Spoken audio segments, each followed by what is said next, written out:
بحمد الله يتجدد اللقاء، واهلا ومرحبا بكم في حلقه جديده من برنامجنا الرمضاني على اوتار الوطن. الانتهاكات اللي بترتكب في دار الايتام وتعذيب الاطفال، بيعامل الصغير على انه ابن، يبقى له لابد له من رحمه ورأفه وشفقه. نعرف لماذا تخلى المجتمع عن العفو والتسامح.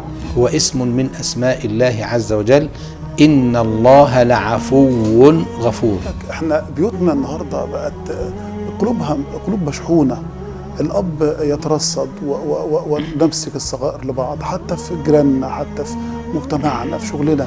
هذه القلوب كيف تصفو، كيف تسامح، وكيف تقتدي برسول الله الكريم وتعفو بلا عتاب وتصفى من اجل ان تستمر حركه الحياه. لابد ان نعلم يقينا ان الذي يوقع العداوه والبغضاء بين الناس هو العدو اللدود لنا، الشيطان. وهو الشيطان. هذا من الشيطان. لما نعلم ان هذا من الشيطان، طب احنا هنكون من اتباع الرحمن ولا من اتباع الشيطان؟ الرحمن بيقول فاعفوا واصفحوا، والشيطان بيوقع العداوه.